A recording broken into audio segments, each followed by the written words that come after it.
right, a beautiful time to talk sports on this dial once and again. Ladies and gentlemen, welcome to the Thursday edition of Sport Today on Honor 103.5 FM. We are here again to give you the latest and the biggest coming from the world of sports. Yeah, we are back just like we never left. We are back like we never left. It's always a pleasure to be in the studio. Of course, it was another fantastic, Champions League night at the Santiago Bernabeu. What a moment for Arsenal fan. What an historic, moments that created at Santiago Bernabeu yesterday. Of course, for Bayern Munich, it was not meant to be for them. They tried all their possible first to actually secure qualification, but the better team, qualified to the next stage. Of course, the Europa League also tonight. Actions at the Old Trafford Stadium. I'm very sure attention will be, at that game, Manchester United up against Lyon. Let's just see how it goes tonight. But we have so many to talk about today. Yeah. I mean, the reactions, the aftermath of the games yesterday, and of course, to preview what might happen later tonight across different centers in the Europa League and also in the Europa Conference League. Let's just get started already, Ayomikun. All right, guys, don't forget that yesterday the President FA Cup also went down and we got some shocking results yesterday. But then from the Southwest Derby, we saw Ikorodu City winning against Beyond Limit 2 goals to nothing. Better Insurance lost against Rangers International. And of course, for the People's Elephant, Imba, they lost surprisingly to Abakaliki FC. We'll talk more on that on the show. Of course. Definitely, in one of NBA, 2 games went down today. Just like City Boy said, we have a whole lot to talk about. My name is Ayomikun Adeniyi. Welcome to the drive. Yeah, and I'm Samuel Akin today, the City Boy. Of course, just like we said, let's just started. Let's get started already. I think it's very, very important we start from, the Santiago Bernabeu. Definitely. Because Arsenal made history yesterday, qualify for the semi-final of the Champions for the very first time in 16 years. I made a mistake yesterday on the show. I needed to correct myself. It was an oversight on my part because I said Arsenal have not played in semi-final in 19 years, and the last time they played was 2006. That was very, very incorrect. The last time they played in the Champions League semi-final 2009. So in 16 years they have broken the 16-year jinx. They had to wait up for 16 years to qualify for the semi-finals, and they did it against all odds in a dramatic fashion. Winning away from home at the Santiago Bernabeu, winning Real Madrid home and away. That was incredible for us now. All right, talking about Remontada, that was the slogan for yesterday. People were hoping that Real Madrid could do the comeback yesterday, but then we spoke about the current form of Real Madrid. They are not playing well even from their league to we saw their last league game how they struggled to get just one goal. Of course, we know that Remontada will not happen yesterday. Yeah, of course. We knew that it will not happen. The performance of Real Madrid, not just yesterday, even in the first leg at the Emirates Stadium, they conceded 3 goals without scoring a single goal creating more chances against Arsenal. So the performance for me was just a reflection of their reality this season. It underscores the fact that they've been very, very unconvincing. They've been uninspiring. They've not been consistent all season. And this perhaps is one of their worst seasons in the Champions League in recent years. And of course, it speaks volume about their current predicament. Even in the Champions League this season, they had to play playoff to qualify for the round of 16. A typical Real Madrid should not be playing playoff. And even in the playoff, even in the round of 16, what happened? It took a dramatic and controversial penalty shootout for them to get past Atletico de Madrid. And so it is safe to say that they were fortunate to be in the quarterfinal in the first place. And just like Carlo Ancelotti alluded, and rightly so, that Arsenal were the better side in both games, not just yesterday, even in the first leg, in both legs. So Arsenal were just extraordinary yesterday. What a performance, what a mentality. They show the stuff of a true champions, and I think if they can eliminate the defending champions, the most successful team in the competition, you wonder what they can do to any other opponent. So they will be more confident going into the semi-finals against Paris Saint-Germain, and they've defeated Paris Saint-Germain before. So I think Arsenal, they were very, very good. What a performance yesterday. That was the performance of the champions.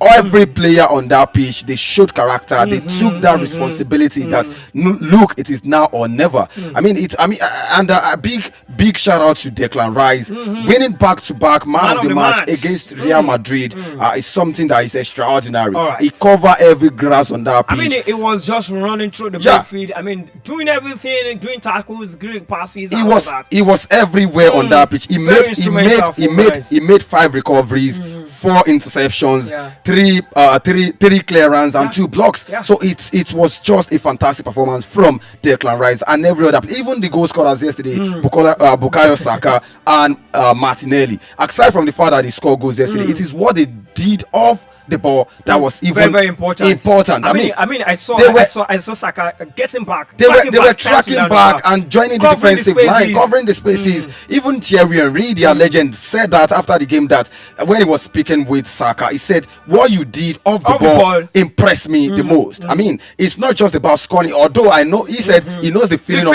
scoring against Real Madrid at Santiago Bernabeu, but what you did off the ball was so important. Was very honestly, yesterday. Arsenal defended so well. Yes, they were very compact. Okay, Samuel, quickly, let's talk about some moment that happened in the game yesterday. We saw a penalty call for Arsenal. Of course, they lost the penalty. They missed the penalty. They missed the penalty. But let's talk about what led to the penalty. What was your opinion when you saw the VAR call? I was very, very shocked because I felt that was never a penalty. In my own opinion, I might be wrong, because I felt the ball was not going into the direction of the players that was fouled in the box. The Arsenal's player that was pulled by Raul Asensio, talking about the Real Madrid defender, was go straight to the Thibaut Courtois. So for me, I don't see any reason why that was given, but there are so many rules in football. It's just the inconsistency for me. But the fact that it was VAR that caught the referee, maybe they saw what we did not see. But I mean, it was a fair officiating yesterday. Another call for Real Madrid, and it was ruled out by the VAR. The referee had given the penalty for Real Madrid, and I've seen so many reactions. I felt there was a contact, but maybe it was very, very soft in the box, because you could see that Declan Rice pulled Mbappe, and Mbappe was going. I mean, the ball was coming to towards Mbappe, towards his direction. So, but maybe the referee felt, or the VAR officials felt that, I mean, it was a soft contact, and football is a game of contact. But if that penalty was awarded, I mean, for Real Madrid, I think I wouldn't have questioned the decision, because there was a contact there. Yeah. But of course, it was a very fair. I mean, officiating yesterday, there was level playing field at the Santiago. A lot of people were saying, prior to that game, in the build-up, that Arsenal should be prepared to play against Real Madrid, against VAR, and against the referee. And against the referee. So, but what we saw yesterday, it was a different ball game. I had to commend. I mean, the center referee yesterday, and even the VAR. They got everything right yesterday. The game was very balanced, and the best team won. All right, let's talk about the moment where Bukayo Saka got the goal that opened the game at live, because after scoring that, we saw Real Madrid also coming to play. Vinicius getting goal for them also, and of course we saw Martinelli getting the winning goal. The Vinicius then I would say he got a goal. He got a goal. But it was a giveaway. Maybe an error by Saliba leading to goal. If Saliba did not commit that error, Real Madrid will be still goalless against Arsenal. That was their first ever goal against Arsenal. If there was no giveaway yesterday, if Saliba had not decided to give Vinicius Junior that ball, I mean, we will be saying Real Madrid. I mean, Arsenal played home and away without conceding a single goal against Real Madrid. That was, Arsenal were very, very fantastic. I mean, we just have to give it to Mikel Arteta and the guys. Mikel Arteta has done quite a very fantastic job with Arsenal, regardless of the fact that he's still without a major, trophy, so to say. I mean, the league, the Champions League. But I mean, they can begin to dream of the Champions League. That's what I'm saying. They are out. They were playing against PSG, which they've already won this season. And I can say that they are 60%, closer to actually qualify for the final, because they would see that PSG game as something that it is possible for them. And if you look at their recent performance, they just knocked out Real Madrid, the defending champion, the most successful team, scoring 5 goals, conceding just 1 goal. I mean, it's compared to what Paris Saint-Germain did against Aston Villa. PSG lost the second leg tie against Aston Villa. They scored 3 goals in the first leg. They scored 2 in the second leg. They lost at the Villa Park. But Arsenal, they won home and away against Real Madrid, and winning even with the roof closed. Of course, even with the antiques, the hype. I mean, Real Madrid, quite unfortunate for them that instead of them to actually focus on getting the job done on the pitch, they were busy. They were busy boasting of Ramontada. They were busy boasting of Ramontada, boasting of comebacks. They were very, very, confident of staging comeback yesterday. Maybe because of the antecedents, but I like how Arsenal were very focused, very calm, cool, collected, focused, and confident going into that game, and they got it done. I mean, they were talking about Ramontada, but it was Declan Tada that we saw yesterday. Honestly, Declan Rice was man of the match. Definitely, they will come back next seson. That one is for sure. Yeah. That's the only Ramontada we saw yesterday. They will come back next season. They come back. The Ramontada will be next season. Well, I think they should just. I can't say that they will win the La Liga because even as it stands, they are 4 points behind Barcelona. Even in the Copa del Rey, I cannot say confidently that they will beat Barcelona in the final with this current performance. They have a star-studded team, but the team is not gelling as a team. Individually, they have one of the best. They have one of the best squads in fact the best squad in the world. Vinicius Junior, Jude Bellingham. They should just focus on finishing the remaining of the season and then finishing well. Yes, start all over again next season. Of course, they are not. All right, let's go to San Siro right about now. We saw Inter Milan against Bayern Munich, which ended in a 2-2 draw. But then on aggregate, it was a good one for Inter Milan. They won the game 4-3. On aggregate, good one for Inter Milan yesterday. We saw quality football both from Bayern Munich and for Inter Milan. Honestly, I have to commend Bayern Munich. Yes, they actually surpassed my expectation. I never believed they could go to San Siro to score two goals and then draw the game. So just like I said yesterday, the tie was decided in the first leg, and that's what happened. If they didn't lose that game at the Allianz Arena Stadium, maybe the game would have gone to penalty yesterday. If they let's say maybe they draw in the first leg and then they draw yesterday, it could have been decided in the extra time. But they fought a very good fight. They gave it their all. I mean, scoring 2 goals against a very compact, very aggressive, very solid, very rigid Inter Milan defense. I mean, it's very, very commendable. Even without some of their creative players, the likes of Yami Musiala, Davies, and the likes. I mean, it was a very fantastic performance from Bayern. They showed character yesterday. But for Inter Milan, they are a team to beat in this tournament. I already see them. I can say that they have everything. They have all it takes to they have what it takes to qualify for the final. They'll be playing against Barcelona. For me, they are the only team that can stand Barcelona because of their rigid defense, because of their compact defense. Very rugged team. Even in the midfield. If you want to go physical, they are there. If you want to go technical, they are there. I mean, so they are very, very complete as a team. They are very, very compact, and you see they have a very experienced manager in Sagi. He has been there before. He has played in the final before, lost to Manchester City in 2023. So and then he will be seeing this as an opportunity for him now that the road has been the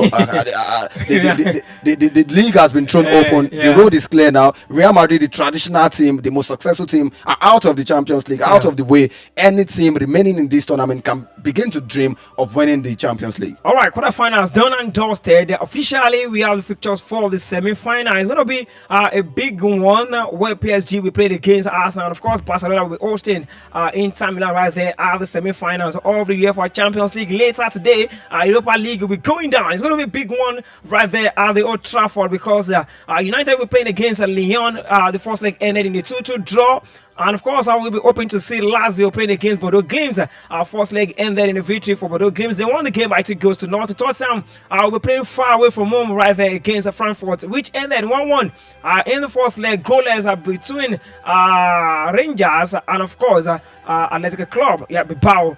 Yes, goalless in the first leg. This evening is going to be a massive one. 4 games will be going down in the Europa League. 4 games will be going down, but the attention will be at the Old Trafford. That's why you're putting on your in Manchester. Of course, I need to show confidence. Of course, although it's going to be very, very difficult. I'm scared because of what you are scared. Because of what you are scared. Playing at home, playing against Lyon. They went to France. They picked a draw, scoring 2 goals away from home. This evening they will be at home at the Old Trafford Stadium with the fans fully packing the stadium. Having the likes of we also close the roof. We don't have to close the roof because then we have the roof. But then we have the likes of Onana in between the sticks. What are you smoking? You see, let me just say this. This is a big game actually for Manchester United. This is a game that can define our destiny this season. All right. Because Europa League trophy is the only available trophy we've got to fight for this season. More importantly, the only opportunity, the only hope of playing UEFA Champions League football next season. So you know that a lot is at stake. The expectations are very high, the stakes are high, and of course, I'm scared, like I said, because of the fact that we have so many issues going on in Manchester United, especially at the goalkeeping department. I don't know. I'm not even confident in any goal. I was telling someone that is it possible for us to actually play two goalkeepers to put two goalkeepers in goal tonight? We should just adjust the rule for United. But Amorim has said that yesterday. He has confirmed that Andre Onana will be in goal tonight. So this is another opportunity for Andre Onana to right the wrongs of last week, where he actually made and committed two individual errors leading to goals.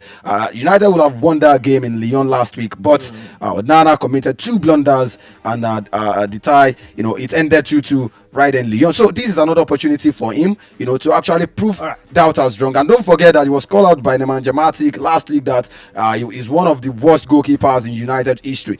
So you expect Andre Onana to prove a point, to make a big statement tonight with his performance on the pitch. I expect him, because a lot, like I said, is at stake. Manchester United cannot afford to lose tonight. This is a game that can define our destiny this season. So I expect the boys to turn up and come to the party. All right, Samuel, let's join the guys on the Facebook page, guys. Let's talk about what is going on right there at on 103.5 FM Facebook page right about now. We have Ariel Henry saying good afternoon, watching you from our market. He's saying that Rodrigo against Arsenal, 0 goal, 0 assist, 0 shots, 0 dribble, 55 times, smiling. Come on, he's an Arsenal fan now, so you expect him to wax lyrical, but it was a fantastic performance. All right, also we have Uzo Francis Omega saying congratulations to Arsenal for booking the ticket to the semi-finals of the UEFA Champions League. Guys, you can join the conversation this afternoon.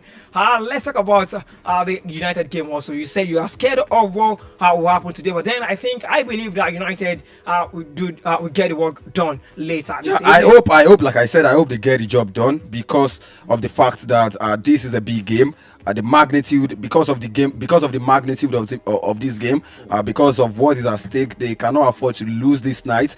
Because if they lose tonight, it means that their season is over, virtually over. So they have to turn up, they have to embrace the challenge, they have to do everything possible to get past Lyon tonight and qualify for the semi-final. Every game in the Europa League will be like final for Manchester United, but this one is very, very important, because this is the second leg of the tie. This is the game that can decide the tie.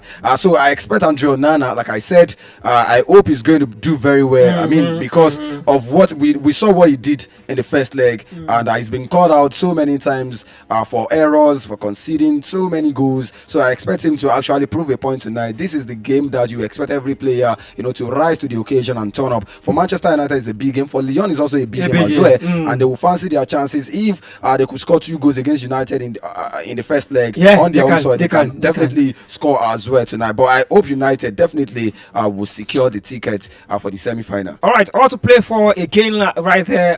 Bilbao will play against the Rangers. First leg ended in the goalless draw, so it's going to be a big party later this evening. Frankfurt against Tottenham Hotspur. Like I told you earlier, first leg ended in a 1-1 draw. Chelsea also will be in action later this evening for Chelsea fans. It is done and dusted for them. They won the first leg away from home, goes to nil. So you just have to expect them to get the job done. They are playing. I even expect them to rotate some players and focus on the Premier League, because don't forget Newcastle won big yesterday and they are third on the log. Nottingham Forest now fourth. I think Chelsea fifth or sixth now. So do you think Chelsea can still make this top 5? Of course. I doubt if they can make the top 5 with the way the league is going now. We have Liverpool, we have Arsenal, we have City. City in the 5th position, Chelsea 6th. Forest. We have Liverpool, Arsenal, Newcastle, Nottingham Forest, Man City, Chelsea. And like I said, Chelsea needs to rest players tonight. So the game is a dead rubber game, so that they focus on their league games. They have a very big game coming this weekend. They are traveling to Fulham. They are traveling to Craven Cottage. It's going to be a very difficult one for them. Let's leave the European scene now because of our time. I talk about the President FA Cup that went down yesterday. Yes, a good one for Ikorodu City right there in Abuja against Beyond Limit. They won the game 2 goals to nothing. Rangers won against a Better Insurance right there in Lagos by a long goal. But then the biggest news is that Abakaliki went to Enugu to defeat Enyimba 2 goals to nothing. Abakaliki FC. Was they playing Enugu? You said they went to Enugu. What are you smoking? He Yes. was not playing in. Was he playing Enugu? Yes, now. He was playing Enugu, and they lost. Eyimba, Zobu no Zobu again. Honestly, a very disappointing result for Eyimba, the People's Elephants. The Elephants, I think the Elephants they fell yesterday. Of course, I was expecting them to actually win that game and then progress to the next round, knowing fully that this is another opportunity for them to pick a continental ticket. They are not doing very well in the Nigerian Premier Football League, and then you see this game as a winnable game for them. They lost to Abakaliki. Honestly, on penalties, why did they even have to play penalty yesterday? It was a very poor performance from Stanley Guma's boys yesterday. They would definitely be disappointed yesterday, and their fans will be more disappointed in that because I think they lost to an MPFS side. Maybe it's reasonable. It's reasonable, but losing to Abakaliki, unreasonable. I mean, that was a very, very poor performance from Eyimba. For Ikorodu City, I mean, they continue to impress. Their left back scored from a direct free kick. Uzundu. That guy was very, very good left back. One of the best in the league. The first time I saw him in Lagos, I was like, Adelani was on target again. Come on, where's this guy from? Honestly, they have left back, doing the magic, doing the crosses. I mean, they've been very, very fantastic, and I can see them going all the way. If care is not taken, they cannot. Finals, they're playing against Wicked Toys of Bath. That's a winnable game for them. So if they can qualify to the semi-finals, honestly, they can make it to the finals. And knowing fully that they might not secure continental ticket via the league, because of course you know that you have Rivers and you have Abia Warriors who will focus on the remaining matches. So this is a very big opportunity for Ikorodu City to play on the continent. They can win this game. Honestly, they can win this trophy rather. But Rangers is still very much alive in the competition. They defeated Bendel Insurance. Kwara United is still there. I think Plateau United up against Rangers United. This is going to be the third time they face this season. And Plateau United, they've defeated Rangers at the Cathedral. So maybe Rangers will be open to stage now they're going to a neutral ground. So let's see what will happen. But this is going to be a very balanced game. All right. MPFS sides, I mean, two MPFS sides going head to head in the quarterfinal of the President Federation Cup. Plateau United, they have qualities in their camp, the likes of Vincent Tokwe and the rest. Rangers also, they have quality players, but they've not been impressive this season. But if there is a team that can win President Federation Cup, I think it is Rangers, because of course they've won it 6 times, and they would definitely definitely want to be on the continent, and they cannot secure the ticket via the league. So now they will definitely want to go all out and get to the final of the stage, and if possibly they can lift the trophy. All right, I'm rooting for Ikorodu City. Probably seeing them in the finals, so that we have two Southwest team representing us on the continent. You get it right. All right, in the WFL, we saw some games that went down yesterday. Good one for some teams. All that struggle yesterday. Ekiti Queens, they were at home against Nasarawa Mesa, which ended in a 2-2 draw. Edo Queens, the reigning champion, against Dana's Lady, right there in Benin City. They won their game by 3-0. Benue Queens won against Ibom by a lone goal. Rivers Angels also won against Delta Queen 3-0. I mean, who can stop the reigning champions? I begin to wonder. I was thinking Remo Stars Lady can do that, but then they drew yesterday away from home against Atlant Queen. Good result away from home. Picking a point on the road, it's a valuable point. But I think they will do more. They will do better next season. They still lack experience in that team, but they've shown that they can actually, compete with the traditional team in Nigerian Women Football League. So a big one for Remo Stars. They are doing fantastic. They are doing extraordinary in Remo. I mean, even their mate team are topping the table in the Nigerian Premier League, and their ladies are also, trying and doing very, very well in their league. So everything they are doing in Remo, they should just keep it up. They should just continue. They have been the best, private-owned institution when we talk about sports in Nigeria. Good one for them. Also for Liverpool. Don't let us forget a big news coming from the camp of Liverpool at the Anfield Stadium. Virgil van Dijk, the captain, stays. He has officially extended his contract. We saw that coming immediately. Mo Salah but it was official today. Good one for Liverpool. until June 2027. 2 years contract 2 years after Mo contract. Salah's contract. The nightmare for strikers. Continues. I know Liverpool are cooking something, but then let's see what will happen. Let's go to the camp of the Flamingos right about now because their counterpart from Algeria are currently in town, getting set for the FIFA Under 17 Women World Cup qualifier that will be going down later this year. But then the first leg will be going down on Friday, 25th of April, 2025. It's going to be a big one for the Flamingos of Nigeria. They won against South Africa. They played against Algeria later. Yes. They won away against South Africa. Yes, they won away, yeah. But this Algeria, I don't want them to underestimate them. Definitely You they cannot, should. anything They should from not. the North Africans, you That's cannot very dangerous. underestimate. Yeah, you cannot underrate them. But I believe when it comes to women football in Africa, Nigeria is the force to reckon with at all levels, at all grades, under 17, under 20, under 23, and even the senior national team, both male and female. So I expect the Flamingos to actually get past Algeria and pick a ticket and pick their ticket to qualify. I expect them, but I like the fact that they are preparing very early now. Good preparation, better results. It has always been the problem. If your opponent can travel down to Lagos at any time, so definitely what's stopping you?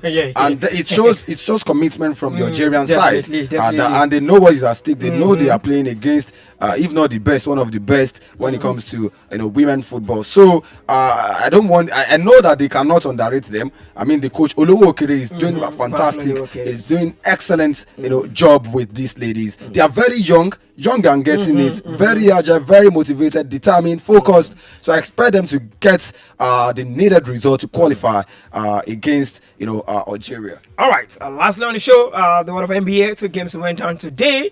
Miami Heat won away from home 109-90, and for Dallas Mavericks, they won their game, recording 120 against Sacramento Kings, 106. Good one coming from Good the run, NBA. yeah, good run. Quite unfortunate for Sacramento Kings. They lost. Maybe did they even They're not qualify? showing the quality of the They don't even know the Sacramento Kings. The Kings continue to lose. Come on. I expect more from them. But did they qualify for the playoff? They still have a chance to do that. If they can right the wrongs and make a statement to qualify for the playoff, I think they would definitely be proud of themselves. But it has never been easy for them. I just expect more from them. I mean, they are not living to expectation. Guys, this is our BYE on the show. Thank you so much for joining the conversation this afternoon on our Facebook. Definitely we'll be back again tomorrow for the Friday edition. Definitely, we'll be back tomorrow to review the action that we definitely go down tonight. Hopefully United qualify because I'm repping United and I'm confident that they will qualify. This, I'm like I supporting said, you, bro. This, like I said, is a big game. Right, thank you for United. See you tomorrow. See you tomorrow. Enjoy the rest of the Thursdays.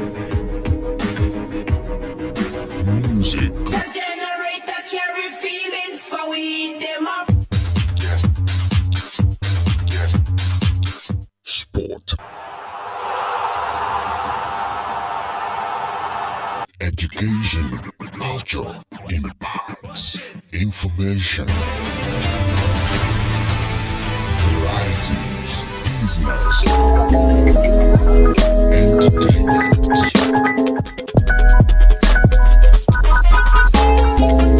We have you covered on 103.5 FM.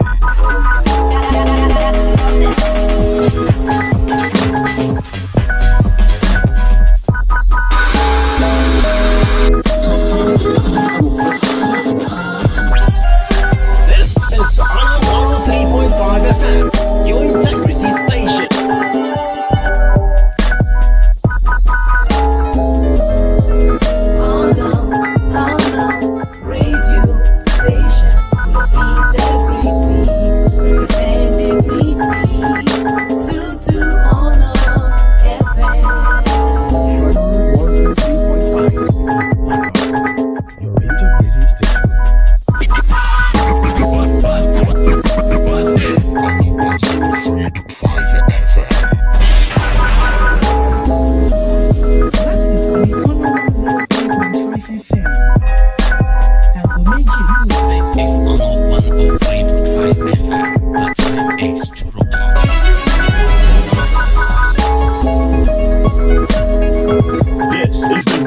on 103.5 FM. On the FM News, accurate, transparent, undiluted. We go big. We bring you the news behind the news. On the FM News, if it's new, then it's news.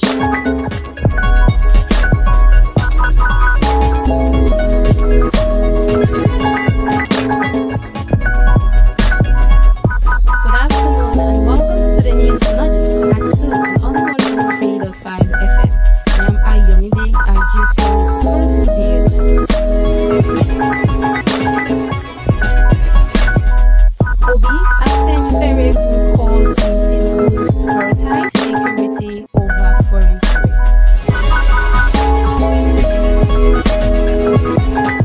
Colombia declares national emergency over yellow fever outbreak. Now we know some details.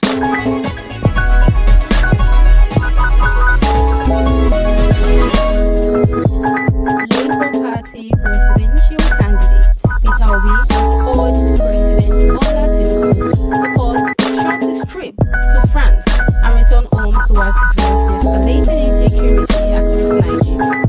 Obi expressed concern over the rising wave of killings, pipeline explosions, and adoptions in various parts of the country, citing over 150 Nigerians lost their lives in the past 2 weeks alone.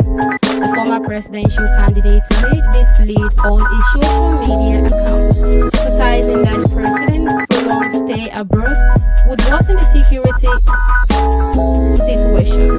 Obi's call comes days after President Sid dismissed reports that Tinubu traveled to France for medical purposes, insisting it was for a working visit. Afenifere, a prominent Yoruba social political organization, has also expressed deep concern over the current state of Nigeria's federation under Tinubu's administration, decrying the administration's policies.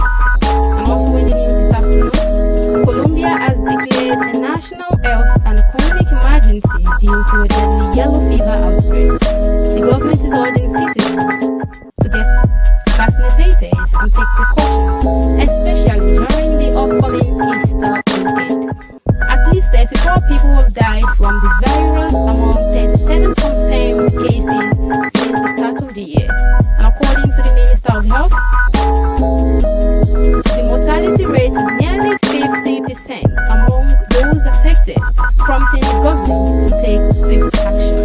The virus has spread beyond rural regions, affecting more communities, with the Tomila area being the most severely affected. And the Colombian government is intensifying vaccinations and enhancing surveillances to curb the transmission of the yellow fever. And that'll be all for now. The news project at 2 on 103.5 FM. Can you wait for the news in Yoruba? I am Ayomikun Adeniyi. And that was the news on Honor 103.5 FM. Honor and integrity are what you are.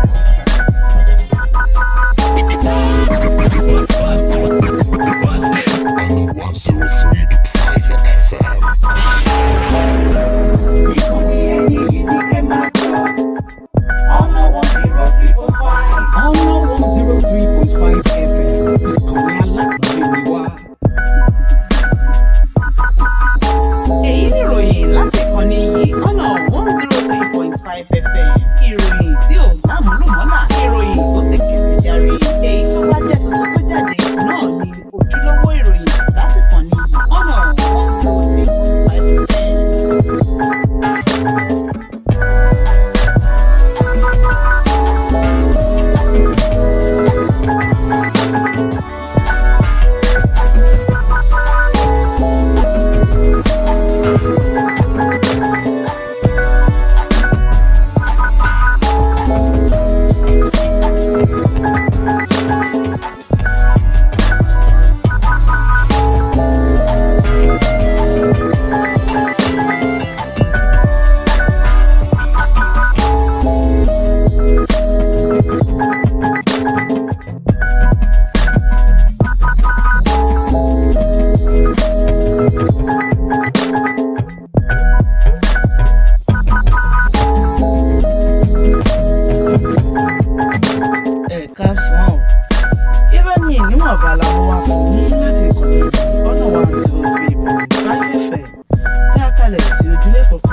ṣáájú ìgbọ́kòkò tó wà nínú ìròyìn náà.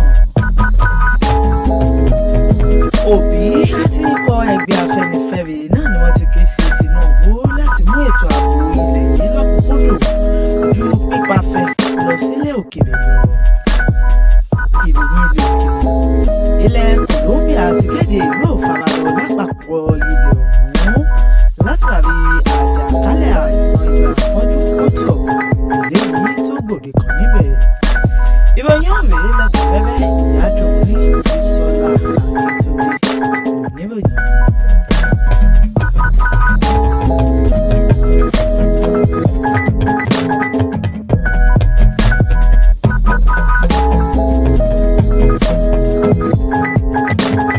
Olùdíje dupò ààrẹ lábẹ́ ẹgbẹ́ òṣèlú Labour Party lọ́dún 2023 Peter Obi náà ló ti pàrọwà sí ààrẹ Bọ́lá Ahmed Tinubu láti gbé ìrìn àjò eléyìí tó ṣe lọ sí ilẹ̀ Faransé kúrú tó ti àti tètè padà dé lójúpọ̀nà àti lè bójútó bí ètò ààbò nílẹ̀ yìí bó ṣe ń mẹ́rin.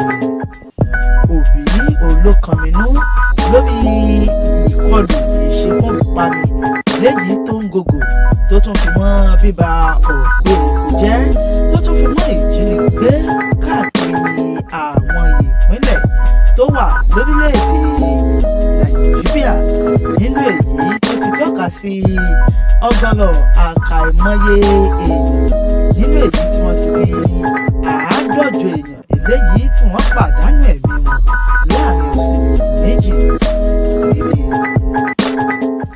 Olùdíje dupò ààrẹ tẹ́lẹ̀ rí ọ̀hún náà ló ti wá rawọ́ ẹ̀bẹ̀ láti orí ìkànnì ìbánidọ́rẹ̀ẹ́ rẹ̀ nínú èyí tó ti ṣe lálàyé wípé bí ààrẹ Bọ́lá Ahmed Tinubu bá fi lè pẹ́ ju bó ti yẹ lọ nílé òkèèrè àjẹ́ wípé ẹ̀ka ètò ààbò nílẹ̀ yìí náà ni yóò mọ̀ pàkàtọ̀ sí i. Òbí ló pèpè yìí lẹ́yìn tí iléeṣẹ́ ààrẹ tí wọ́n ti tako ààbò nìkan wípé Tinubu náà ló lọ ìrìn àjò ní ilẹ̀ Faransé lórí àtiwá ojútùú sí ìlera ara yàbẹ̀ tó sì jẹ́ wípé iléeṣẹ́ ààrẹ náà ni wọ́n ti yarí kanlẹ̀ wípé àbẹ̀wò ẹlẹ́nu iṣẹ́ òun náà ni ààrẹ ṣe. Níbàámu bẹ́ẹ̀ ẹgbẹ́ Afẹ́nifẹ́re náà ni wọ́n ti kànmínú lórí àdójúkọ ètò ààbò eléyìí tó ń bá ilẹ̀ Nàìjíríà fínra lábẹ́ ìṣàkóso Bọ́lá Ahmed Tinubu nínú èyí tí wọ́n sì ti bẹnu àtẹ́ lu ìlànà ìṣàkóso ààrẹ Bọ́lá Ahmed Tinubu.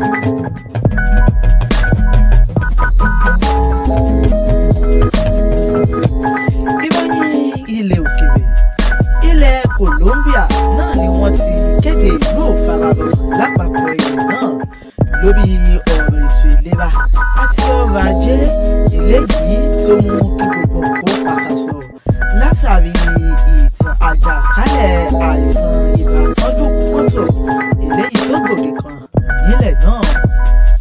Ìjọba orílẹ̀-èdè ọ̀hún náà ló ti wá pàrọwà fún àwọn àyẹ̀yẹ̀ ìlú láti lè tètè gba abẹ́rẹ́ láti lè dènà àjàkálẹ̀ àìsàn ọ̀hún pàtàkì jùlọ fún ti ọdún Easter eléyìí tó ń bọ̀ lọ́nà. Ó kéré tán èèyàn mẹ́rìnlélọ́gbọ̀n náà ni wọ́n ní àìsàn ọ̀hún ti ṣekú pa ò nínú àwọn èèyàn mẹ́rìnléláàádọ́rin eléyìí tí wọ́n fi ìdí ìṣẹ̀lẹ̀ àìsàn ọ̀hún múlẹ̀ nínú níbẹ̀rẹ̀ ọdún tá a wà yìí gẹ́gẹ́ bí ẹni tí ṣe alákòóso fọ́rọ̀ ètò ìlera ní orílẹ̀-èdè ọ̀hún Gúlámọ Jaramillo bó ṣe wí náà ló ti sọ di mímọ̀ wípé òǹkà àwọn tí wọ́n ti jáláìsí náà ni wọ́n ti wọ ìdá 50 nínú gbogbo àwọn tí wọ́n ní àìsàn ọ̀hún lára nínú èyí tí ìjọba orílẹ̀-èdè náà tó ti gbé ìgbésẹ̀ láti jí gìrì pàtàkì jùlọ lójúpọ̀nà àti máa tètè polongo ìgbàbẹ́rẹ́ àìsàn ọ̀hún láti lè dènà rẹ̀.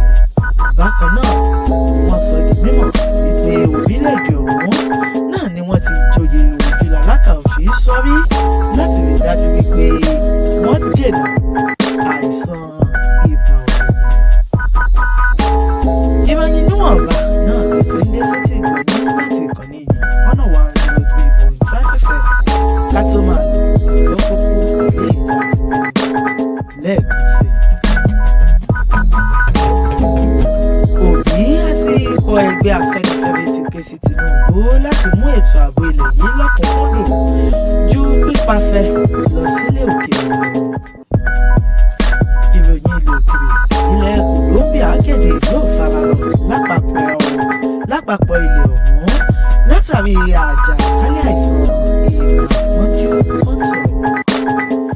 Ìròyìn fún àkókò yìí kò ní jù báyìí Adédàmọ́lá Sàká ló ṣàpèjọpọ̀ ìròyìn ọ̀hún ṣé ń wòye lọ́wọ́ rẹ̀ lóòótọ́ ìròyìn ìyá àdùn ní Bísọ́lá ẹ ṣeun o tí ń gbọ́ ìkànnì ọ̀nà 103.5 FM.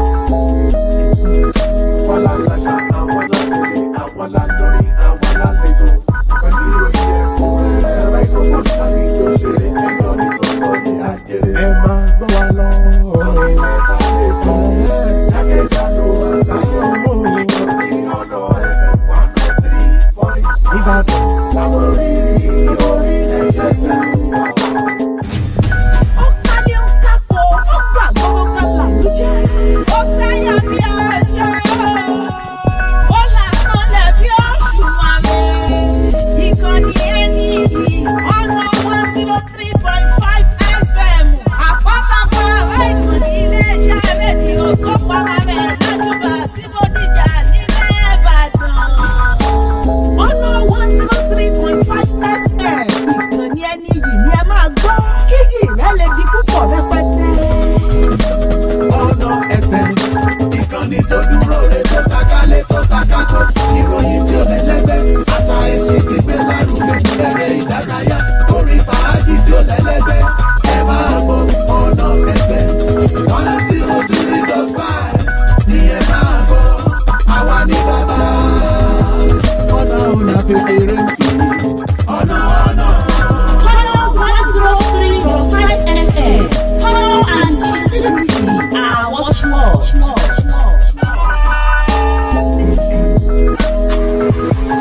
iṣẹ́ ń ṣe là ń mójútó owó ń ṣe níbèrè àdíá fún Babáyìndé ọmọ akẹ́bìtì sọ̀là Babáyìndé ló ní sẹ́tà bá ń ṣe báyìí là ń mójútó iṣẹ́ gúnugún ni kò jẹbọ iṣẹ́ àkàlà ni kò jòkó iṣẹ́ afirásà àwùkọ gbọ́dọ̀ gbìyànjú ẹ kú lẹ́nu léyìí ẹ káàsán ẹ kú dédé àkókò yìí gbogbo bí ẹ ti ń gbọ́ wa tẹ́ ẹ ti láǹfààní àti mọ̀ wá káàkiri àgbáyé ẹ tún káàbọ̀ sórí ètò yín ètò wa atọ́kọ̀ṣe àtúnṣe ọkọ̀ lórí ìkànnì 103.5 FM eléyìí tá a wà ní Kogi Bódìjà ńlẹ̀ Ìbàdàn.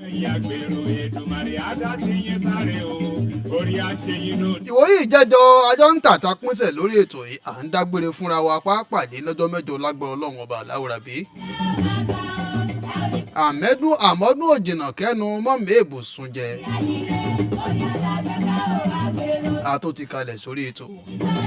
èmi àti ta ni èmi àti ọ̀gá wa comrade Bádérìwá Samuel ọmọ ọlọ́wọ̀ madẹ̀.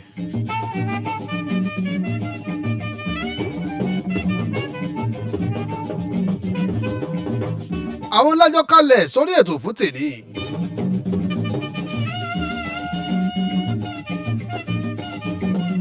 bó kilẹ̀ jẹ́ pé à ń retí Ridwan code ìyẹn success code báwọn náà bá wa lórí ètò àjọ kópa lórí ètò fún tòní ni.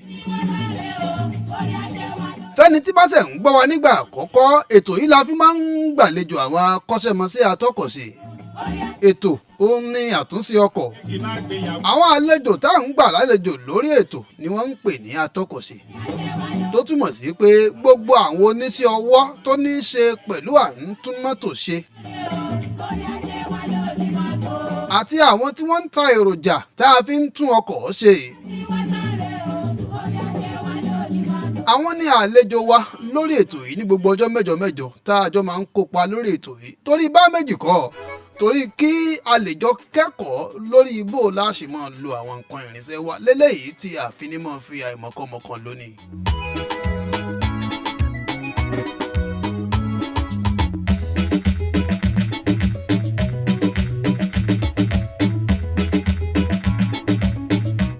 mi kí n máa yànnàná ètò kí n sì máa ṣàlàyé ẹ̀ lẹ́kùnrẹ́rẹ́ torí etí tuntun tí bá ń gbọ́ wa.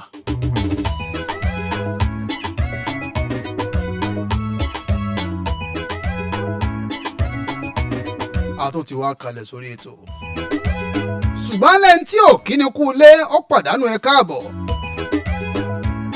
bí mo ṣe ń bọ̀ lẹ́ẹ̀kan mo pàdé olóòtú mi lójú ọ̀nà. ìyẹn Àjì Àṣekínà Adégòkè Yusuf. ìyá ẹsẹ̀ ń gbọ́ ẹkú àdó ti wà. bákan náà mo kí gbogbo àwọn lọ́gàá lórí ìkànnì ọ̀nà FM tá a wà yìí tí wọ́n rọ̀gbà yìí wá ká tí wọ́n dúró tì wá gbágbágbá.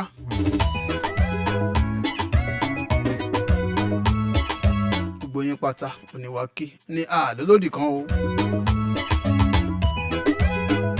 kíkì mi wá dá fùrùgbàgbò ó gúnlẹ̀ kà sọ́dọ̀ ọ̀gá wa. olórí oko bàbà ẹ̀dà Olúwaṣeun àwọn òdèlè di anointing presenter abẹ́kàsán o. ẹ jẹ́ ń lọ sórí ètò Ọlátúndé Tìámì Igwe nínú àwọn pèdèpèdè ló kọ.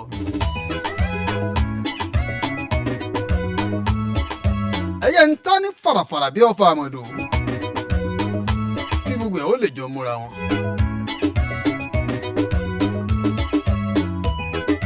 ọ̀gá wa Bádérìwá Samuel ẹ bá mi kí àwọn aráalé kí tó bẹ̀rẹ̀ ní pẹ́rẹ́ o. ẹ káàsán a kú àsìkò yìí àsìkò iṣẹ́ ìní gbogbo bí ọwọ́jà ètò yìí ń dé pápátá ni mo kí gbogbo wa pé àkóṣẹ́. orúkọ mi ni comrade Bádérìwá Samuel ẹni tí gbogbo èèyàn ti mọ̀ sí Orlando ọ̀tọ̀ ẹ ṣé o ẹ tún máa bá wa ká lọ fún tèmi. ẹ dá mi lóhùn lẹ́ẹ̀kan nígbà tí à ń jọ ń sọ̀rọ̀ ní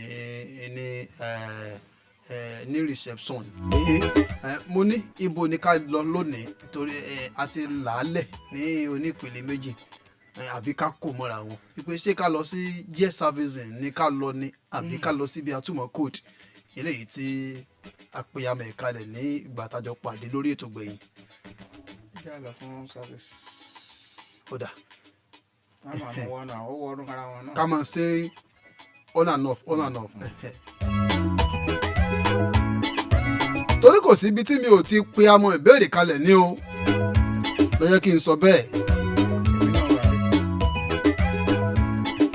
Ẹ máa ń sọ ń tòótọ́ fún wa látọjọ́ tó pẹ́ pé wọ́n máa ń sáfìsì jíà nílùú òyìnbó ní pé téèyàn bá nǹkan tó òyìnbó bá sì mú gbìyànjú àti sọ pé ó ṣeé ṣe o wípé ká mọ̀ sọ wípé kò ṣeé ṣe lọ́dọ̀ tiwa ń bì. Mo fẹ́ béèrè ẹ̀yin náà dẹ̀ ti lọ sí abala kan nílùú àwọn òyìnbó rí láti lọ ṣiṣẹ́ òòjọ́ yín tí a mọ̀ yín mọ́.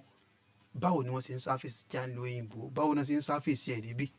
Tó fi jẹ́ pé à ń rò wípé tá a bá sáfìsì jíà ó lè mú akùdé bá gígùn ẹ̀mí rẹ̀ tí àwọn yẹn sì ń polongo kiri tí ò tí tán tí kò lórí ẹ̀.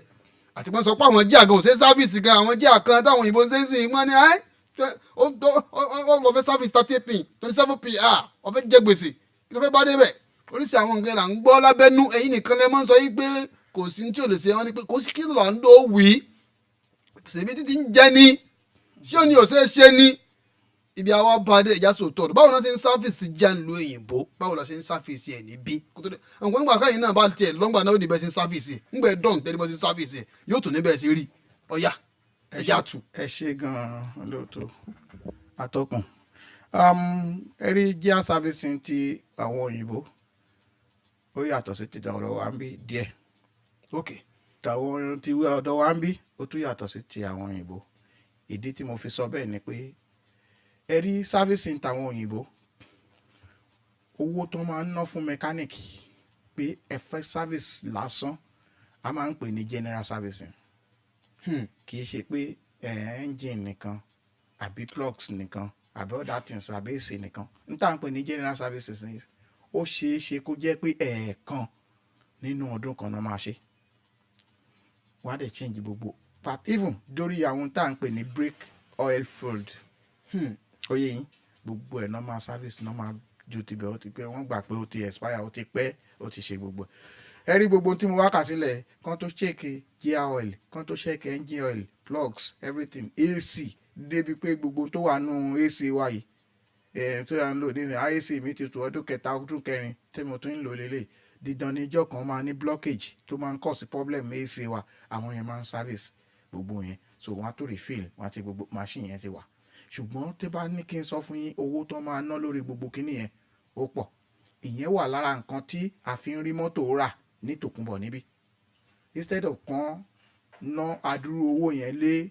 orí mọ́tò wọ́n yá gbé sẹ́gbẹ̀ẹ́ kan torí pé oore ọ̀fẹ́ àti gba mọ́tò ní ibi tó ní kálukú ti ń ṣiṣẹ́ ó rọrùn fún wọn kì í ṣe pé wọ́n ṣẹ̀ṣẹ̀ lọ máa wá mílíọ̀n kan tán fẹ́ fi ra mọ́tò so n tó ń dẹ̀ gbé fún wọn lẹ́nu iṣẹ́ wọ́n á tún máa yọ owó ẹ̀ díẹ̀díẹ̀ lẹ́nu iṣẹ́ ní owó iṣẹ́ wọn títún wọn á fi san owó ẹ̀ tán gan wọn ò lè mọ̀ ó jẹ́ kó tó rọrùn fún wọn lápá kan bẹ̀ yẹn ṣùgbọ́n irú ẹ̀ ò ṣẹlẹ̀ lórílẹ̀‐èdè Nàìjíríà wa à ń gbìyànjú ni a dẹ̀ ń try láti mú ọ̀làjú bá àwọn nǹkan míì tá a sọ pé kò ṣeé ṣe yìí kò sí ní tí ò ṣeé ṣe ó depend lébi ipa owó bá ṣe ká tó owó ló ń fà tí èèyàn mi fi ń sọ pé ok ẹ fẹ́ sáfìsì jíà nísìnyí wọ́n pè ní ẹgbẹ̀lẹ́gbẹ̀ owó kan fún yín kí n kàn pé bẹ́ẹ̀ yẹn kí n má dárúkọ iye owó kan kí n bo ni mo fẹ́ rí èló ni mò ń gbà ní sálárì ọmọ wa ń lé ìwé wo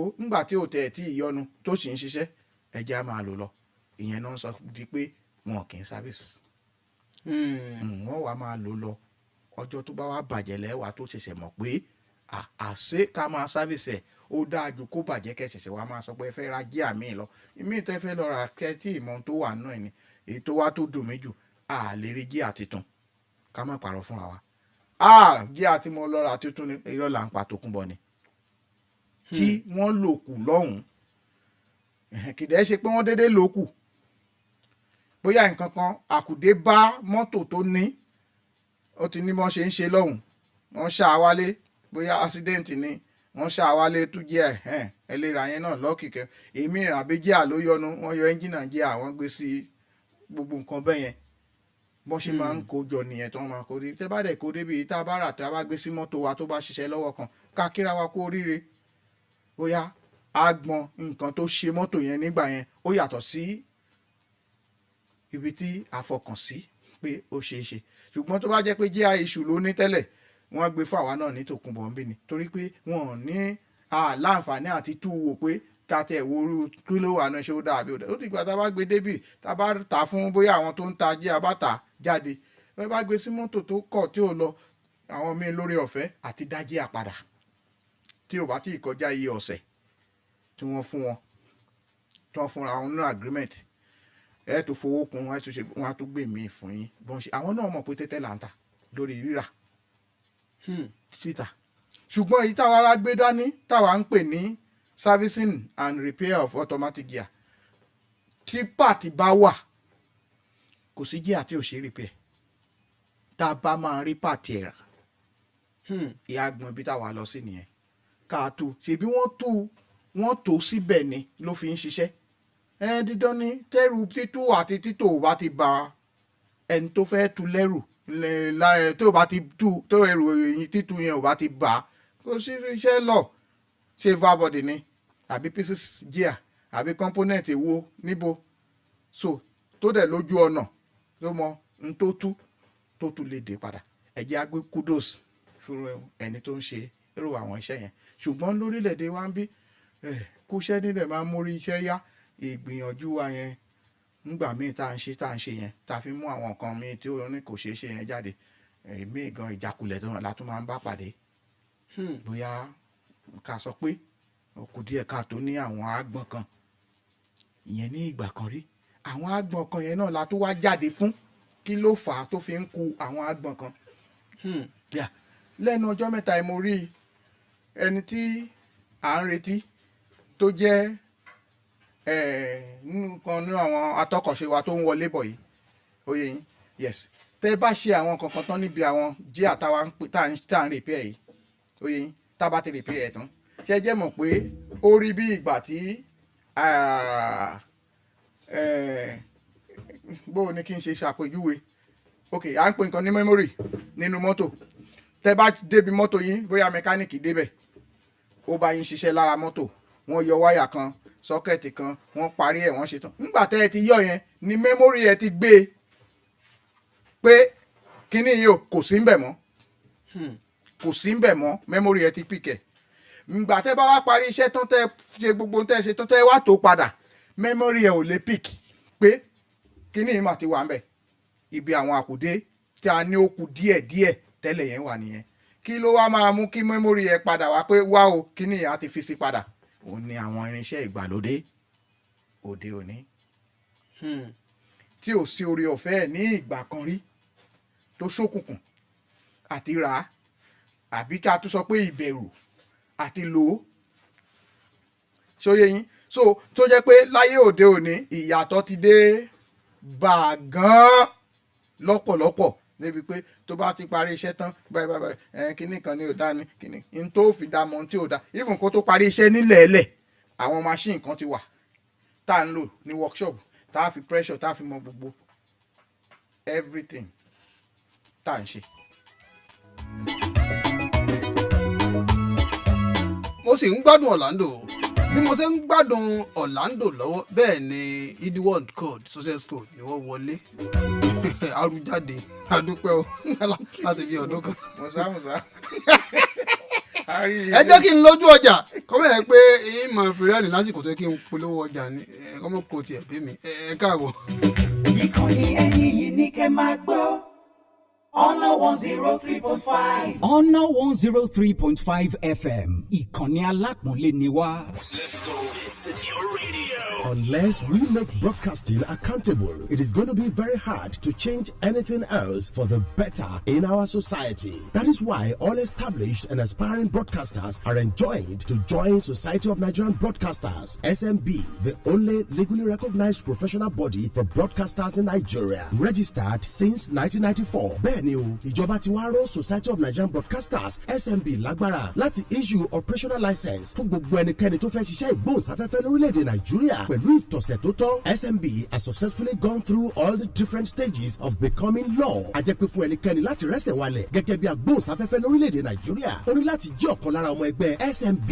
Join now and be glad you did. Fún àlàyé lẹ́kùnrẹ́rẹ́ láti dọmọ ẹgbẹ́ SMB, ẹ pè alábòjútó National Coordinator Dr. Yemisi Bangbose lórí ẹ̀rọ ìbánisọ̀rọ̀ 0803-331-5256, or better still, visit www.smb.com.ng. Be fulfilled as a broadcaster. Join SMB.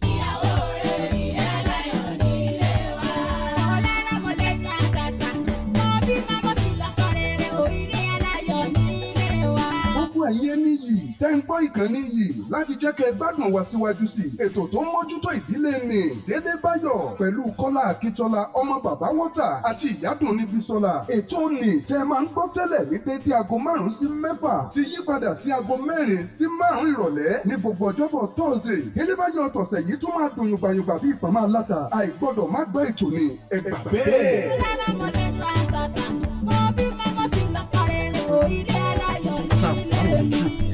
Ọ̀rẹ́ mi ò mọ̀ enjoy trip yẹn. Kí ló ṣẹlẹ̀? Reservation tán bá mi ṣe nfa kò tẹ́ mi lọ́rùn. Kódà delay wà lórí tíkẹ́ẹ̀tì tán bá mi ṣe. Ṣé bí mo sọ fún ẹ wípé fún tíkẹ́ẹ̀tì àti reservation tí ò ní fún ẹ ní problem, you fit fly ní kò filẹ̀ fún. Next trip mi you fit fly ló máa bá mi handle ẹ̀. You fit fly.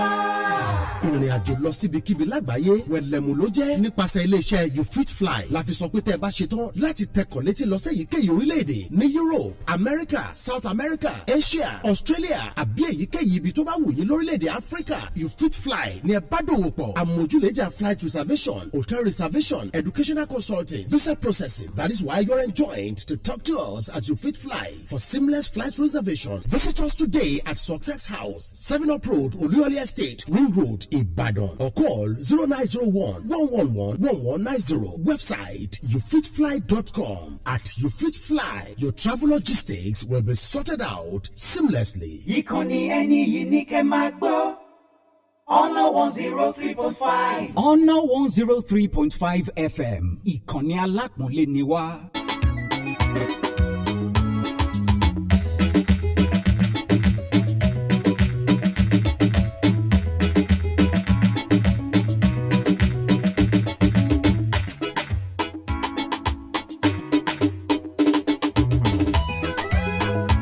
Bí mo ṣe wí lẹ́ẹ̀kan ká tó lọ sójú ọjà bí ọ̀gá wa Bádérìwọ̀n Samuel Orlando bí wọ́n ṣe ń ṣètò lọ lọ́wọ́ tá à ń gbádùn wọn bẹ́ẹ̀ náà ni Ridwan Code success code ni wọ́n wọlé sí ní orí ètò.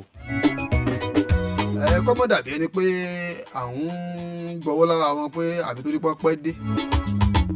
Ẹ jẹ́ kí n kọ́kọ́ ṣe ní pété lọ́dọ̀ Orlando bẹ́ẹ̀ náà ṣùgbọ́n ìbéèrè tí fẹ́ béèrè lọ́wọ́ Orlando pé lẹ́yìn tá a bá polówó ọjà tán kí n tún bí wọ́n léèrè jẹ́ kí n kàn fi yẹn há para etí wọn kí wọ́n ti máa ṣàṣàrò lórí ẹ̀. Ṣé mọ̀ wípé ọ̀pọ̀lọpọ̀ jíà tó bàjẹ́ tá a tó wà pé ti bàjẹ́ ń gbò tó ti fún àwọn oní torí pé táwọn ní ká wá sáfíìsì nǹkan kì í ṣe pé nǹkan yẹn ti kọsẹ́ kákan wá tún gbọ̀nù kó lè mọ sisi ọ̀tún fún ọ òní wọ́n ń pè ní servicing iṣẹ́ nǹkan tó ti bàjẹ́ tó ti kọsẹ́ lápá fẹ́ service nǹkan tó ti bàjẹ́ a fẹ́ túnṣe a fẹ́ repair rẹ̀ ni. Àwọn ọ̀pọ̀lọpọ̀ jíà tó ń gbé wá fún yín pé Orlando ẹ bá service jíà yìí tẹ́ bá wò ń gbà mí nígbà tó ti kọsẹ́ tàbí ó ti jẹ́ pé ó ti ń fún ọ lápẹẹrẹ pé ó ti ń da olówó ẹ̀ láàmú ní ìgbé wá fún servicing. Servicing ló èbó lẹ́ló gara jíà tó ti kọsẹ́ láti repair rẹ̀ ń bí báyìí ṣé ó máa ń dájú pé yóò gbọ́ bóyá ìdájú pé yóò gbọ́ náà fi rò pé ọjọ́ mọ́ sàfíìsì jíà bóyá àwọn ọmọ ìyàtọ̀ láàrin repair and servicing ìyàtọ̀ láàrin repair and servicing yẹn lèmi fẹ́ ká tún mẹ́nu bà ká tó kù lórí ètò yìí tí mo fẹ́ pamọ́ sí ní para etí ẹ jẹ́ ká alọ́sọ̀dọ̀ Ridwan Code mọ́ bọ̀. ọ̀gá wa Ridwan Code ẹ bá wa káwọn ará ilé o. mo kí gbogbo ará ilé ẹ kú àtàrọ Ridwan Code ló sọ. ẹ gbóhùn sókè dáadáa o oyin ò jáde dáadáa tó. mo kí gbogbo ará ilé ẹ kú àtàrọ Ridwan Code ló sọ ak success code. bẹ́ẹ̀ bá ń gbé máìkì yẹn ó dà pé orí ni máìkì yẹn ti máa ń pìk kò ń ṣe ní ẹ má jìnnà sí ẹjọ́ tó yọ lọ́hùn èmi gan-an mi gbóyin dáadáa ẹ fi ilẹ̀ tí ọ̀gá kí ló dé olóhùn agogo lẹ́yìn kí ló dé ẹ̀ṣẹ́ kan máìkì ni. Ridwan Code.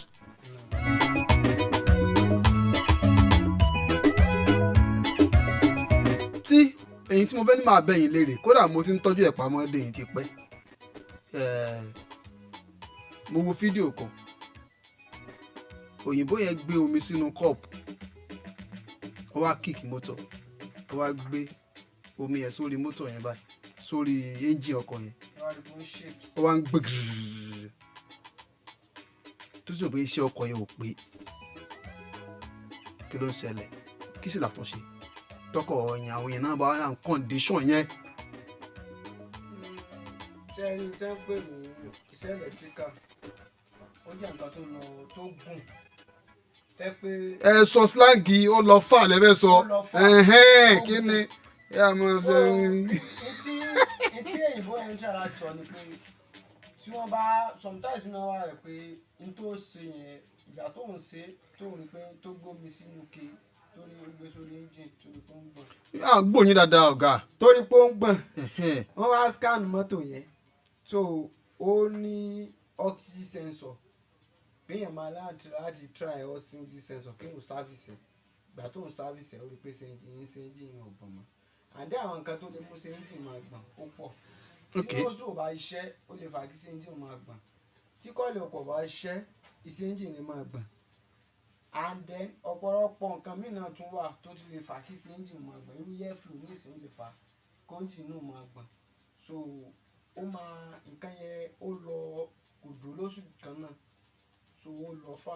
ẹ já mú coil kárí pé coil ló ṣokùnfà rẹ̀ tó wà ní condition yẹn kí ni ó yẹ káwọn ọlọ́kọ̀ ìgbésẹ̀ wọlé kó gbé tó bá ti di pé ọkọ̀ ń ṣe bẹ́ẹ̀ mọ́ wọn lọ́wọ́ tó bá kíkì ẹ̀ láàárọ̀. tí wọ́n bá kíkì ọkọ̀ tó bá di pọ́ngbọ̀n tó bá yẹ pé kọ́ọ̀lì ni wọ́n máa ṣéèkì iṣẹ́ ọkọ̀ ní pé wọ́n máa misfire so tó bá yẹ pé kọ́ọ̀lì ó common fún Toyota tí kọ́ọ̀lì Toyota bá ní problem á sábà máa blink náà check engine wọ́n máa flash yóò máa flash so tó bá di ń flash yẹn wọ́n á ti máa mọ̀ pé àìdá pé plọ́ọ̀gì kan ò da àbí kọ́ọ̀lì ó ti ní izu nìyẹn so kò jẹ́ kí bí ẹ̀ ṣe jẹ́ lórí ọ̀rọ̀ kọ́ọ̀lì.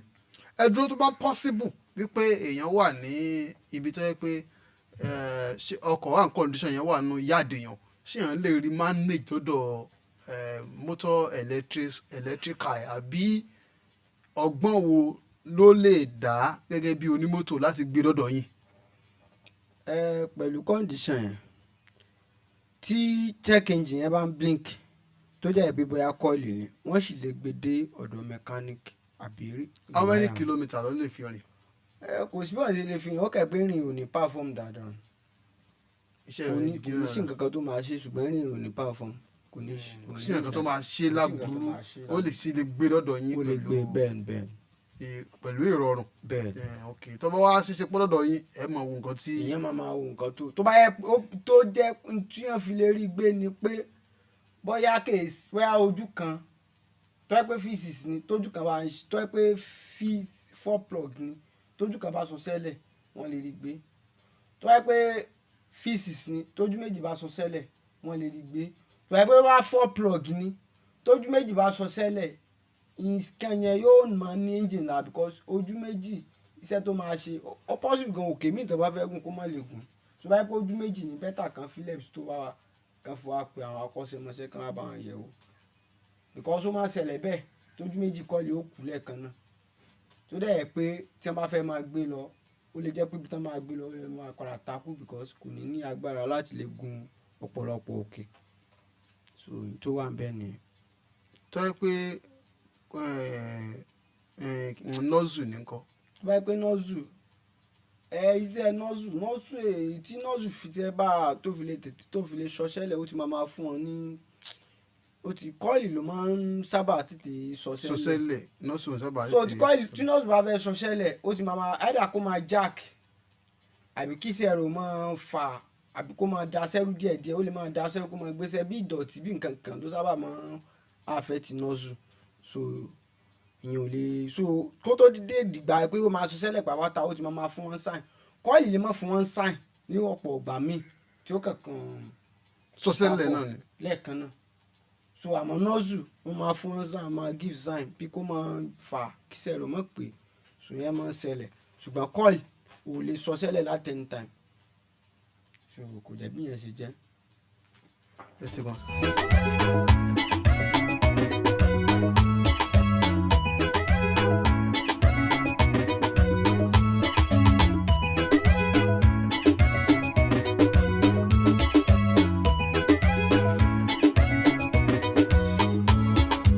àwọn nǹkan kan wà tí ó ń ṣe mí ní kàyéfì lẹ́nu ọjọ́ mẹ́ta yìí pẹ̀lú àwọn mọ́tò tí ó ń lọ CNG mo ti ní màá béèrè question lọ́wọ́ yín náà ọ̀pọ̀lọpọ̀ ìgbà à ń gbọ́ pé àwọn ọkọ̀ yìí pé tètè máa ń múná àwọn kan ń sọ yìí pé wiring line ni ìṣòro yẹn ti ń wá àwọn kan sọ yìí pé àwọn èèyàn wa ni wọ́n ti mọ̀ bí wọ́n ṣe lè lo mọ́tò ní gas láti bẹ́ẹ̀ swiss tàbí kinní kan tàbí àìlákìyèsí rẹpẹtẹ àwọn èèyàn wa láìtí ìmọ̀ lo rẹ̀ ló ń ṣokùnfà pé ọ̀pọ̀lọpọ̀ àwọn mọ́tò yìí náà ti ń lò nílò àwọn òyìnbó pé kinní ṣé tòótọ́ ni pé ẹ̀yin náà kíyèsí pé wiring line ni ó ń ṣokùnfà kí àwọn ọkọ̀ oní gas tètè máa lànà. n tó ṣẹlẹ̀ lórí ọ̀rọ̀ yẹn ni pé nǹkan tó bá kọ́kọ́ dé àwọn èèyàn lè ti máa mọ ọwọ́ ẹ̀ dáadáa ṣùgbọ́n nípa ọ̀rọ̀ wiring line yẹn nǹkan tí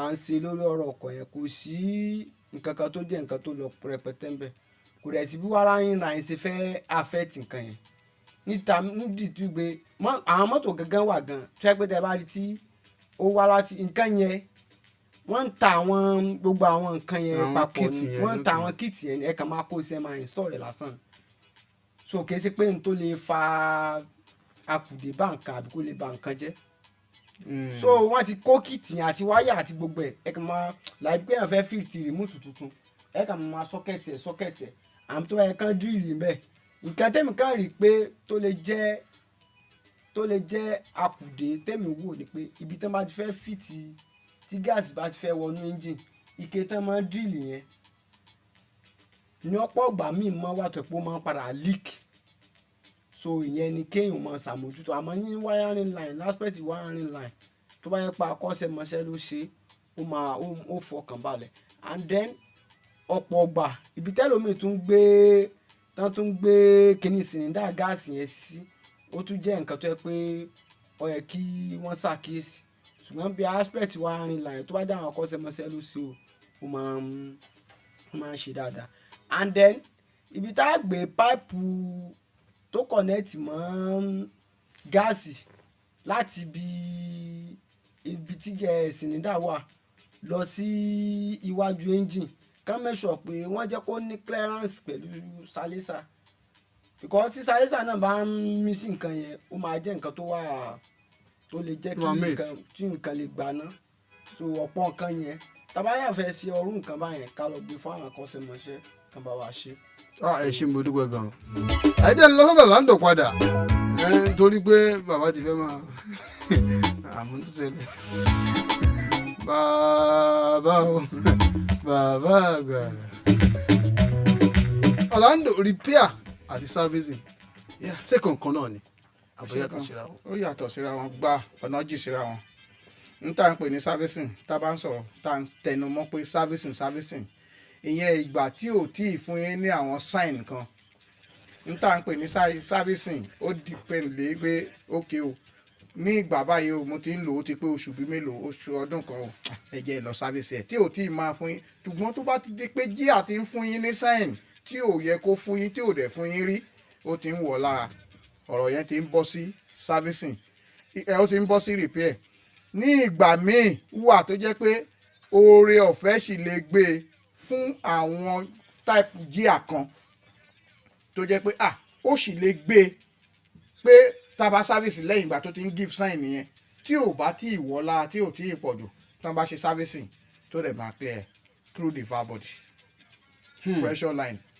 ó sì lè clear bẹ́ẹ̀ ó ti ní fún yín ní fine sign tipẹ́ ẹ̀jẹ̀ sì máa manage bó ṣe ń rìn ó sluggish kó tó wọ gear òṣèbó ṣàpàpàwọ́ jẹ́ máa manage at the end of the day ìyẹn ti máa bọ́ sí repair tẹ́ bá gbé dé ọ̀dọ̀ tó wá tá bá ti ṣe test tá a dẹ̀ wo type of oil tó wà náà tá a dẹ̀ tó wo colour tó wà ńbẹ̀ a máa ṣàlàyé fún yín èyí ti kọjá servicing o repair lẹ máa ṣe tẹ́ bá wà mọ̀ pé ẹ fẹ́ ta ní tẹ́tẹ́ wò ẹ lè service ẹ̀ lọ́kì most of time náà ó máa ń bọ́ sí pé àwọn mi máa ń jẹ lọ torí blockage irin lọrin ni jíà ọ̀dẹ̀ fẹ́ dọ̀tí amọ́tótó ni n tó ṣẹlẹ̀ nìyẹn táwa lo jíà pẹ́pẹ́pẹ́ ọdún kan ṣe ìjà àṣe servicing n tàdé ń pè ní servicing yẹn náà a máa ń sọ fún ọ̀pọ̀lọpọ̀ èèyàn wọ́n rò bóyá ká jo ọ́ìlì tibẹ̀ ká fi bí sí no service kẹ́ kúkú fi tibẹ̀ ẹlẹ̀ gan ó pè jù pé ẹ̀jọ̀ ọ́ìlì tibẹ̀ dà mí sí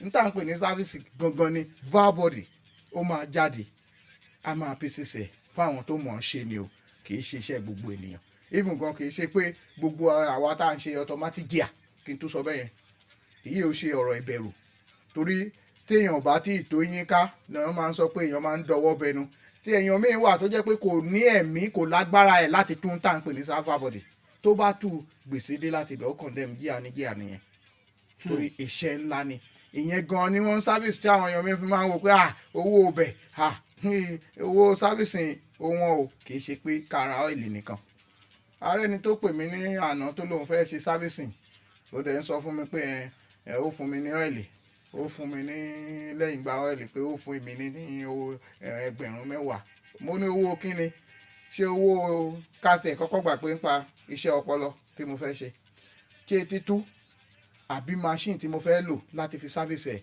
machine tí mo fi ń service ó máa lo ọ́ìlì 4 litre petrol 4 litre tí mo fẹ́ service gangan another 4 litre máa kọ́kọ́ ra epo 8 litre tí mo fẹ́ fi báyìí service lẹ́yìn mo wá fẹ́ gbé iṣẹ́ ọpọlọ kalẹ̀ mo máa pieces ẹ̀ máa service ẹ̀ tán á dàbí ti tán máa tó wá complete ẹ̀ padà ṣé èmi wá jẹ́ ká sọ pé mo repo 8,000 ó fún mi tó o bá níṣẹ́ ṣe kúkú gbé mọ́tò ẹ̀ mo àjọ kí fúnra wa ní àjọ wà fúnra wa bí báwo mi ò lè wá ra nǹkan lọ́dọ̀ ẹ nísìnyí kó o dínwó fún mi iye tó ń ta náà ló ta ó tún jèrè lórí mi ní òní tó pé tó pé ajẹ́ nǹkan kan náà tó pé o bá jẹ́ ní part ìhìnra ọjà so bó ṣe rí nìyẹn ìyàtọ̀ wà láàrin servicing àti repair dẹ̀rẹ́ orí ọ̀fẹ́ náà tún wà fún àwọn tó lórí ọ̀fẹ́ àti service láti repair náà ó tún wọnú servicing lọ because tó bá repair tán tó o bá ṣe servicing yẹn náà pẹ̀lú ẹ̀bù iṣẹ́ ni bíbà tó jẹ́ pé ibi àti kúrò tẹ́ ẹ parí jíà tán à ń pè ní possible cause kí ló fà á tí jíà fi bàjẹ́ tẹ́lẹ̀ ẹ mú yẹn kúrò ẹ wá repair tán ẹ tún gbé valve body ti tẹ́lẹ̀ bẹ́ẹ̀ ẹ tún gbé síbẹ̀ ẹ ṣe service kí lẹ wá ṣe sí kí lẹ repair sí níta ń pè ní repair yẹn ó wá pín sí ìpele méjì a máa repair component tó ní problem yẹn a máa ṣe padà tí jíà dẹ̀ máa mọ lẹ́yìn á wá ṣe service pẹ̀lú possible cause lẹ́yìn ẹ̀ta bá tó wá ṣe tán ẹlẹ́ẹ̀kẹta you have to use your diagnose machine ṣé ìṣòro sì kù síbẹ̀ gẹ́gẹ́ bí tí a gbé wọnú atúmọ̀ code ó yẹ yín ìṣòro tó kù síbẹ̀ tẹ́lẹ̀tẹ́lẹ̀ kó tó di pé o ṣiṣẹ́ wàá gbé machine sí á fún ẹ ní àwọn tó wà ń bẹ̀ nígbà tó o parí ẹ̀ tán wàá tún gbé machine sí àwọn ìṣòro yẹn tí ó ti lọ tí ó ti bá mẹkáníkà lọ tí ò bá tí ìwà bá mẹkáníkà lọ ẹ máa lọ sí electrical through your machine èyí tó bá jẹ́ pé iṣẹ́ rìwáyà ni ó kù díẹ̀ káàtó ẹ pé àwọn akọ́ṣẹ́mọṣẹ́ rìwáyà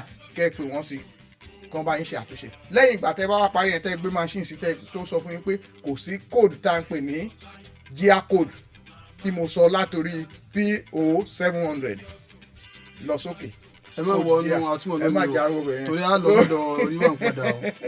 so bó ṣe jẹ́ àti bó ṣe wà nìyẹn so repair àti service ó yàtọ̀ síra wọn ẹni bá dẹ̀ fẹ́ gbaṣẹ́ repair àti ó yẹ kó ṣe lálàyé fún àwọn customer dáadáa pé repair ni mo fẹ́ ṣe o pẹ̀lú service o ti ṣú ọ bẹ̀tì pé service ńlẹ̀ gbé wá tó bá wá ní issue repair ẹ ti jẹ́ kí wọ́n mọ̀ tẹ́lẹ̀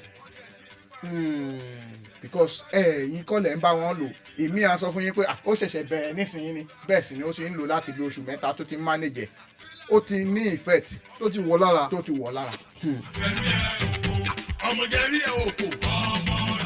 ká tó máa lọlé ẹ jẹ́ kí n padà sọ́dọ̀ Ridwan coach Ridwan kò ní kó wà tó ń jà rìnrìn tí àwọn kódà engineer Autotech wọ́n ti sọ lórí ètò rí wọ́n ní ó máa ń dáa púpọ̀ kí gbogbo àwọn táwọn jẹ́ mechanic táwọn ń tọ́bọ̀ mọ́tò lójú táwọn ń gbìyànjú àti mọ́tò both rewire and mechanical kìíní kí àwọn mọ̀ nípa àti kó kit sí NGC àwọn kọ́kọ́ náà mo fẹ́ mọ̀ kí lẹ́yìn náà fẹ́ sọ nípa mímọ̀ nípa kákó kit sí ṣé kò pọn dandan fẹ́yìn tẹ́ ẹ jẹ́ mọ́tò electrical àwọn ẹni tẹ́ ẹ jẹ́ rewire tó bá pọn dandan níbo nípo àǹkó kit sí wà lọ́dọ̀ yẹn rewire báyìí o ọ̀yà ẹ dá mi lò.